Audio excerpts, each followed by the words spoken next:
हाँ, doctor JS Kanwar जी।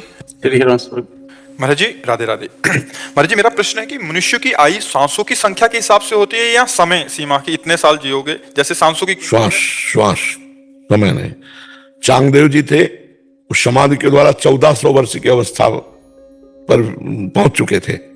जहां मृत्यु का समय आता वो असंप्रज्ञात समाधि को प्राप्त हो जाते। समय निकल गया, श्वासें अपनी बचा, जैसे हमारी श्वासें भोगों में बहुत रफ्तार से खर्चा होती है। अगर हम शांत प्राणवायु का संशोधन करके रोके तो 1-1 मिनट 2-2 मिनट, जिसमें 50 श्वासें हमारी बचती चली जाती, वही आयु बढ़ जाएगी। बोले अमुक संत 150 वर्ष के, 250 वर्ष के, हम झूठ नहीं मानते। यदि वो प्राणायाम परायण है तो अपने श्वासों को उन्होंने संग्रह किया, तो ऐसा हो सकता है। जब चांगदेव ज्ञानदेव जी के चरित्र में आता है 1400 वर्ष के थे। देवराह बाबा के लिए भी अपने सुना गया कि काफी वर्ष के होकर शरीर त्यागा। कोई कहता है 250 वर्ष, कोई कहता है 500 वर्ष, ऐसा। तो हम इस पर संशय नहीं करते, क्योंकि श्वासें हैं 100।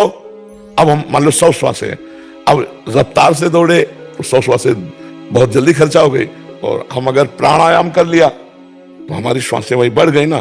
तो श्वास से है, एक एक श्वास हमारी बिल्कुल नियत है, और वो श्वास जहाँ खर्चा हुई तो खत्म हो गया, जीव खत्म हो जाएगा। मेरा इसमें ये एक साथ था कि जो एथलीट हैं जो दौड़ लगाते हैं, जैसे मेडल लेके आते हैं कंट्री में, तो वो एक्सरसाइज करते हैं, उसमें भी सांस जल्दी खत्म होती है। क्या कि कुछ भी नहीं करते, घर में बैठे हैं, वो ऐसे बैठे हैं, वो अपनी सांस को नहीं, उनकी ज्यादा खर्चा होती है विषय भोगों में, विषय चिंतन में। और ये जो कामोपभोग है, इसमें सबसे ज्यादा श्वास खर्चा होती है। आप संकल्प करो केवल काम का, तो आपके श्वास से प्रश्वास बढ़ने लगेगी। एक शरीर में नाड़ी है, मनोवाह नाड़ी। शरीर में कहीं वीर्य नहीं है, कहीं नहीं है। जैसे पित्त की थैली, ऐसी कोई वीर्य की थैली नहीं है। मनोवाह नाड़ी पूरे रक्त का मंथन करके और वीर्य को निकालती है, जैसे दूध का घी होता है। तो जब वो मंथन करती है तब बहुत ही रफ्तार से श्वासें, आप कभी अनुभव करना गृहस्थी में, केवल काम भावना से युक्त होने पर आपकी श्वास प्रश्वास की रफ्तार बढ़ने लगेगी, क्योंकि मनोवाह मंथन शुरू कर दिया। और जब आप क्रिया में होंगे तब तो विशेष श्वासों का खर्चा होता है। तो ये हम नहीं अनुमान लगा सकते। हो सकता है वो केवल दौड़ता है, उतनी केवल श्वासें उसकी जा रही और शांत है, लेकिन वो कितनी बार काम वेदना से युक्त हुआ होगा, कितनी बार काम क्रीड़ा की होगी, जिससे उसकी श्वासें बहुत नष्ट हुई हैं। गायत्री जी, महाराज जी आपके चरणों में कोटि कोटि प्रणाम। महाराज जी मैं जो भी कार्य करती हूँ, नौकरी करती हूँ, उसी में डूब जाती हूँ, खो जाती हूँ।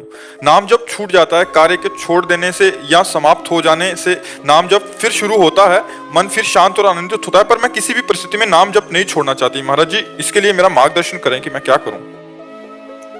अभ्यास जितना हमारा नाम जप का सुदृढ़ होगा, उतना ही जब हम युद्ध करते हुए नाम जप करने की आज्ञा को देखते हैं भगवान की, महामनुष्मर युद्ध से, तो हमें लगता है युद्ध से बढ़कर तो कोई संसार का कार्य भयावह है नहीं। उसमें अपनी गर्दन बचानी, सामने वाले की काटनी है, और उसमें भी भगवान का स्मरण करते रहना। तो हमें लगता है कि हमारा अभ्यास अभी कमजोर है, तो हम उस अभ्यास को पुष्ट करने के लिए 2 कार्य करें। पहला कार्य, जो कार्य हम कर रहे हैं बड़ी एकाग्रता से करें, उस कार्य को भगवान को समर्पित कर दें। 2 घंटे, 4 घंटे, 8 घंटे, जो कार्य में लगे वो भगवत अर्पित कर्म कर दें। दूसरी बात, उस 8 घंटे के कार्य में क्या हमको बिल्कुल 1 मिनट बहिर्मुख नहीं हुए, 1 मिनट हमको उस कार्य से सोचने का अवसर नहीं मिला, लेकिन हमें नाम में सही प्रियता न होने के कारण हम नाम की जगह और कुछ सोचने में समय लगा दिया। अगर हम 5 मिनट में एक बार राधा नाम बोले तो हम बहुत जल्दी कवर कर लेंगे 24 घंटे को। 5 मिनट में एक बार पकड़ो, किसका है प्रश्न? 5 मिनट में एक बार राधा नाम, सबको ही पकड़ो, एक बार बोलना है 5 मिनट राधा, खत्म। फिर अगले 5 मिनट में एक बार बोलना है राधा। यार इतना तो किसी भी काम में किया जा सकता है। कंप्यूटर चला, 1 सेकंड रोक लिया, राधा, फिर 5 मिनट छुट्टी, फिर एक बार बोलो राधा।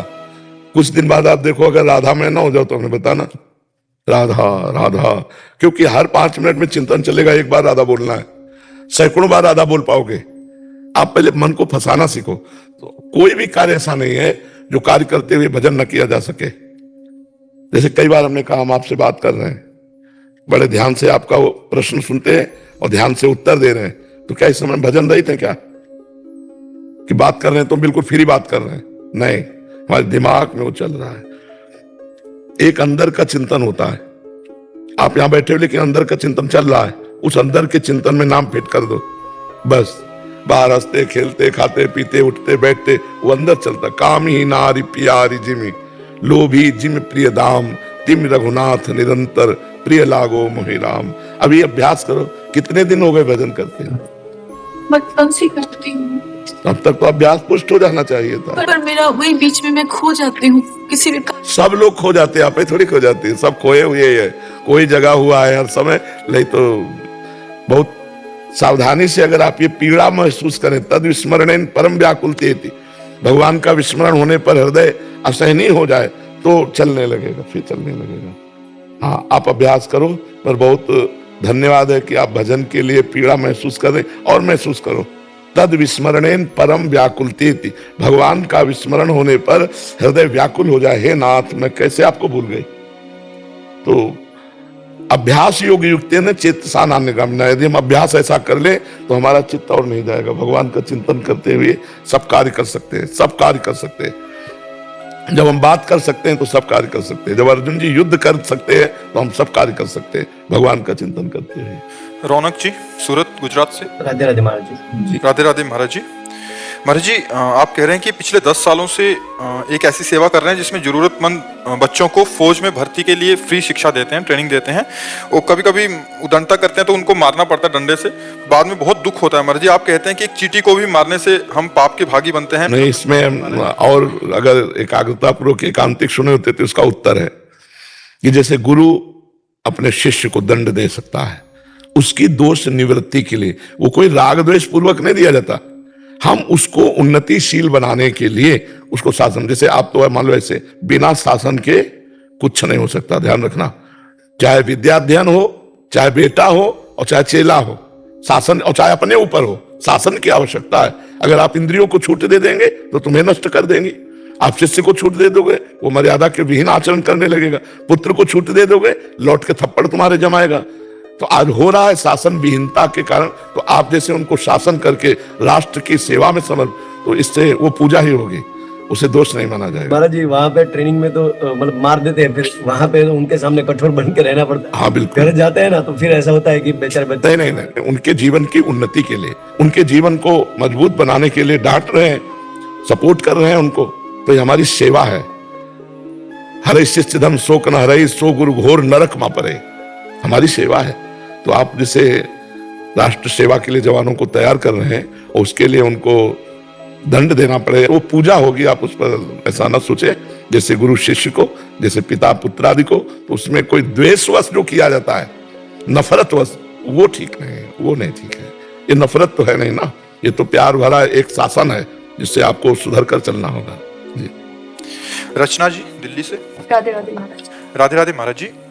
महाराज जी, जीवन मुक्त समझ आता है, भगवत प्राप्त भी समझ आता है, किंतु भगवत बोध संपन्न एवं भगवत प्राप्त महापुरुष में क्या अंतर है? भगवत बोध संपन्न जो तत्वबोधि संपन्न महापुरुष है वो सर्वत्र तत्व का दर्शन करेगा। लेकिन जो भगवत साक्षात्कार किए हुए जैसे राम रूप का, तो जड़ चेतन जग जीव जत सकल राम में जान, उसको सब में राम दिखाई देंगे। गोपियों को श्याम दिखाई देते हैं, लेकिन तत्व ज्ञानी को ब्रह्म तत्व नजर आता है, भगवत तत्व नजर आता है। वो रूप का नहीं, वो तत्व का होता है। समझ रहे? भगवत दर्शन साक्षात्कार और तत्व दर्शन में इतना अंतर है।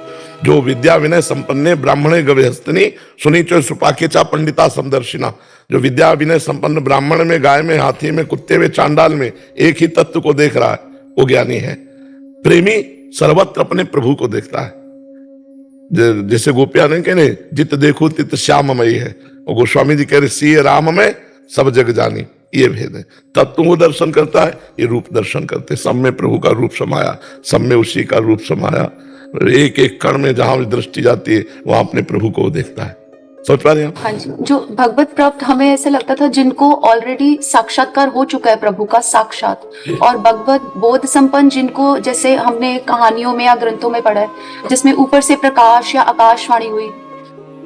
ये कोई फिल्मी स्टाइल नहीं है, ये तस्मात् शास्त्रम प्रमाणम थे, शास्त्रीय प्रमाण होना चाहिए।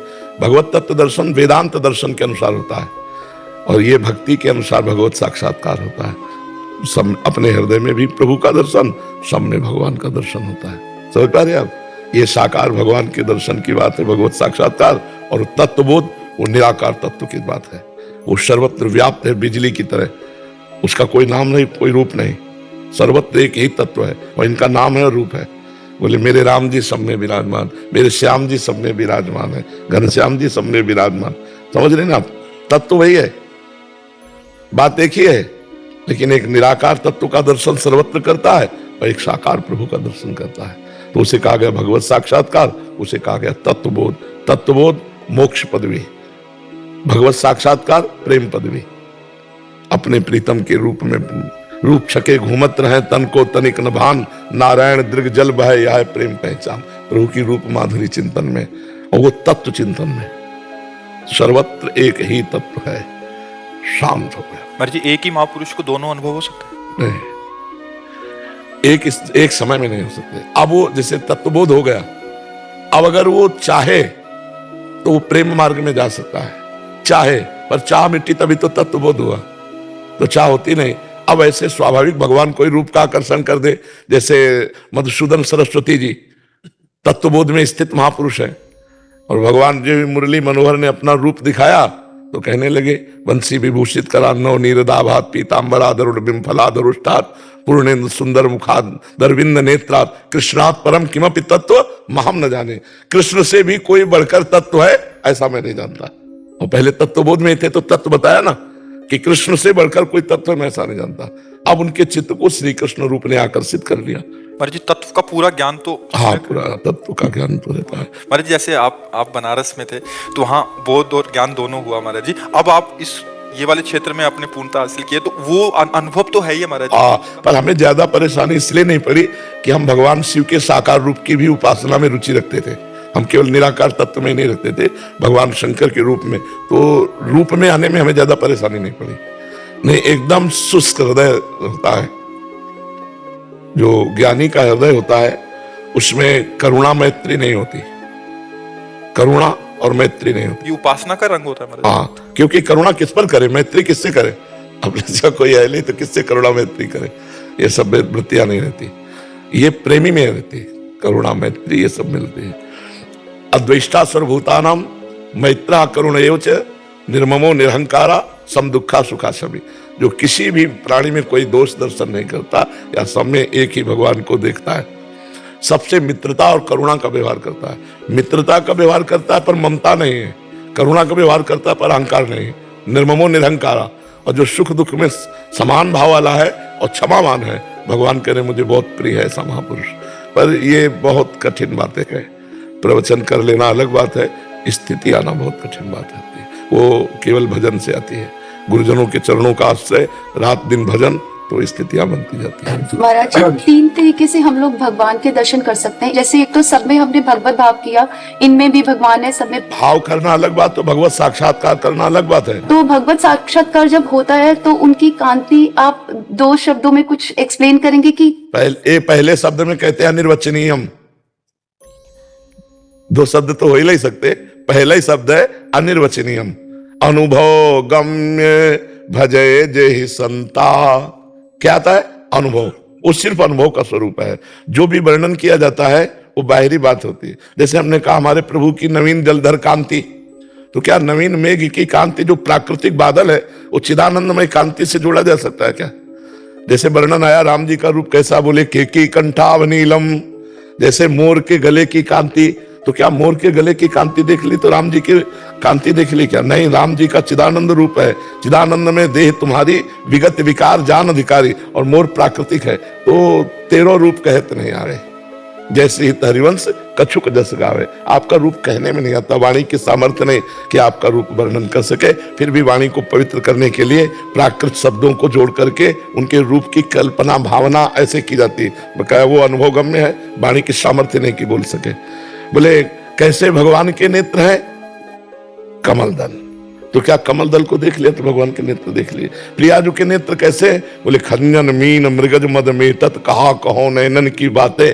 खंजन पक्षी के नेत्र, मछली के नेत्र और मृग शावक के नेत्र, बोले इनके अभिमान को मेटने वाले प्रियाजू के नेत्र। खंजन मीन मृगज मद में तत् कहा कहो नैनन की बातें। तो क्या इनके देखने से प्रियाजू के नेत्र देख लिए क्या? जिन नेत्रों का एक बार भार पड़ा तो लालजू मूर्छित हो जाते हैं, वो नेत्र मृग शावक या मीन या खंजन उपमा में ही नहीं आते, पर अब करे तो क्या करे। अगर हम कुछ इशारा देना चाहते तो प्राकृतिक ही बात कहनी पड़ेगी, और वो जमती नहीं है। बोले सूर्य का प्रकाश कैसा, तो कागज में हम बना के दिखा दें ऐसा ऐसा, तो आभास तो हमें हो जाएगा, लेकिन सही माने में हम नहीं देख पाएंगे। आभास तो हो जाएगा कि सूर्य ऐसा वैसी किरणें होंगी। जैसे बिजली है, एक बिजली की कांति अगर हम कागज में उतारे तो आभास तो दिला सकते हैं कि बादल में बिजली ऐसी होती है, लेकिन क्या वो बिजली की कांति वास्तविक आ पाई? क्या नहीं आ पाई ना। तो एक प्राकृतिक बिजली की कांति नहीं आ पाई, और पीता अरुण अनंत तडिल लताभाम, अनंत बिजलियों जैसी कांति प्रियाजू के श्री अंग की कैसे आ पाएगी। हम कह रहे जैसे हम सूर्य को दर्शाना चाहें तो कागज में उसी रंग से रंग कर जैसे सूर्य की कांति, तो हमें आभास हो जाएगा कि सूर्य ऐसा होता है, आभास हो जाएगा, और हम कल्पना कर सकते हैं, कल्पना कर सकते हैं ना, भावना कर सकते हैं। ऐसे ही जितने चित्र है भगवान की भावना है। भगवान का जो स्वरूप है नेति नेति कह के वेद वर्णन करते हैं, कोई ऐसा है पूरा नहीं कह सकता, वो केवल अनुभवगम। और जिनके हृदय में आया तो वो कह रहे हैं कि नैनन के रसना नहीं, नेत्रों ने देखा, पर नेत्रों में अगर वाणी होती तो ज्यों का त्यों बोलना चाहते, और वाणी के नैना नहीं। अब वाणी बोलना चाहती पर देखा नहीं, जो बोला वो देखा नहीं, और जो देखा वो बोला नहीं, तो बड़ा अंतराय इसी में हो गया। और बोले जो हृदय में वो मुख में लाते लाते बिल्कुल अधूरा रह जाता है, कैसे वर्णन करूं। तो अनिर्वचनीय भगवत स्वरूपम, अनिर्वचनीय प्रेम स्वरूपम। अभिषेक शर्मा जी हिसार से। राधे राधे महाराज जी। महाराज जी, जीवन में दो चीजों में हमेशा द्वंद्व रहता है, इच्छा व जरूरत। इन दोनों में क्या समानता है, क्या जरूरत भगवान की है मानव देह में, और जो इसकी शरीर की पोषण की जरूरत हो भगवान ने पहले व्यवस्था कर दी है। इच्छाओं में फंसो मत। हमें जरूरत भगवान की है, और भगवान ने इस जो शरीर की जरूरत है वो सबकी पूर्ति की। तुम तो मनुष्य हो, जिनको एक एक कुंतल मांस चाहिए पेट में भरने के लिए, उनको भी पहुंचता है, और वो भी खूब हष्ट पुष्ट और स्वस्थ नजर आएंगे, बिना दवा के, बिना व्यवस्था के। ऐसे देखो कैसे कैसे पशु पक्षी कैसे भगवान की चराचर जीव में जरूरत सबकी पूर्ति करते हैं भगवान। मनुष्य की जरूरत है भगवदानंद, भगवत प्राप्ति। इच्छाओं में सब बंध जाते हैं, इच्छाओं की कभी पूर्ति हुई नहीं किसी की, कभी भी। एक पूर्ति होगी दो इच्छाएं खड़ी हो जाएंगी, दो होगी चार इच्छाएं खड़ी हो जाएंगी, चार हो जाएंगी आठ खड़ी हो जाएंगी। बोलो, इच्छाओं की पूर्ति कभी हो नहीं सकती, और आवश्यकता की पूर्ति सबकी हो रही है। ऑक्सीजन फ्री, पानी, पृथ्वी, आकाश, जो कुछ हमें अत्यंत आवश्यक है जीने के लिए, वो भगवान की तरफ से है ना। तो हम इच्छाओं में ना बने, जरूरत भगवान पूरी करते हैं, और जरूरत हमारी है भगवत प्राप्ति। हमारा लक्ष्य बन जाए भगवत प्राप्ति, तो हमारी इच्छाएं शांत हो जाएंगी। इच्छाओं की कभी पूर्ति हो ही नहीं सकती। जरूरत की पूर्ति भगवान सबकी की है। नहीं, हम इससे जानते हैं 4 रोटी, दाल, चावल, सब्जी 50 रुपया। 50 रुपया में आपका पेट भर जाएगा? नहीं भर जाएगा। इतने में 50 रुपये में हो जाएगा। 100 रुपये में बहुत अच्छा भोजन हो जाएगा, और होटल में। तो ये इच्छाएं हैं, इच्छाओं का अंत नहीं है, और जरूरत की पूर्ति भगवान सबको करते हैं, उसके अनुसार, उसके प्रारब्धानुसार सबकी भगवान पूर्ति करते हैं। और वास्तविक हमारी जरूरत है सुख। देखो, हम सबकी लालसा है ना सुख, ऐसा सुख जिसमें दुख की मिलावट ना हो, वो है भगवान सुख सिंधु। इसलिए हमने कहा जरूरत है हमें भगवान की, क्योंकि हम सुख चाहते हैं, हम मरना नहीं चाहते हैं, हम सबसे बड़े होना चाहते हैं। यही पहचान है कि हम भगवान को चाहते हैं, सबसे बड़े भगवान, अविनाशी भगवान, सुख सिंधु भगवान, तो हम यही चाहते हैं। तो हमारी जरूरत है भगवान, इच्छाओं की पूर्ति हो नहीं सकती। शरीर की जरूरत है जो, वो भगवान सबको प्रारब्धानुसार दिए हुए है। समझ पा रहे आप जी? महाराज जी, नित्य विहार रस में और विधाता जो शब्द वाणियों में आया है, जैसे उठत भोर लालजू के संग में कंचु की कसत राधिका प्यारी, खिस खिस परत नील पट सिरते शशि बदनी नव जौवन मारी, मन भावती लाल गिरधजू की रची विधाता, सुहृत समारी जयश्री भट्ट सुरत रंग भीने। ये तो सहचरी विधाता है। सहचरी, हाँ, और क्या, वहां विधाता का प्रवेश है कि ब्रह्म ले विधाता वहां ब्रह्मा नहीं। विधाता माने जो प्रिया लाल के सुख के लिए विधान रचने वाली, वो विधाता सहचरी। वहां कोई विधाता थोड़ी है। हाँ, विधिना कैसी सवारी, विधना कैसी सवारी, कौन संवारने वाली विधि कौन है? सखिया, सखिया। और कोई विधाता वहां प्रवेश ही नहीं है। न देवै ब्रह्मादय न खलु हरिभक्त न सुहृदा, स्पष्ट है, न देवै न ब्रह्मादय न खलु हरिभक्त न सुहृदा दिविर यद्वै राधा मधुपति रहस्यम सुविदितम तयोर दासी भूत्वा तदुपचित केली रसमहो दुरंताहा प्रत्याशा हर हर दृशुर गोचरितुम। तो वो सखी है, हितु सहचरी है, समझ रहे ना? आप ध्यान दे करके देखना, वो हितु सहचरी। सहचरी के कई स्वरूप होते हैं। प्रियाजू के हृदय में लालजू की आसक्ति रूप, लालजू के हृदय में प्रियाजू की आसक्ति रूप, सहचरी स्वरूप से शरीर सेवा, भाव स्वरूप से प्रियालाल की आसक्ति सेवा, वो सेवा की सौंध बन जाना। सेवा तो कर ही रही है, सेवा की सौंध स्वयं बनी हुई है, श्रृंगार बनी हुई है, श्रृंगार करने वाली, श्रृंगार का भाव और श्रृंगार की वस्तुएं में। समझ पा रहे हो हमारी बात? समझ, इसलिए वो विधाता है। महाराज जी आपके चरणों में कोटि कोटि प्रणाम। गुरुदेव, पहले मैंने किसी के मार्गदर्शन में रहकर नाम जप करना शुरू किया। मुझे कुछ अनुभव भी हुए, परंतु एक ऐसा अनुभव हुआ जिसे व्यक्त करना मेरी वाणी में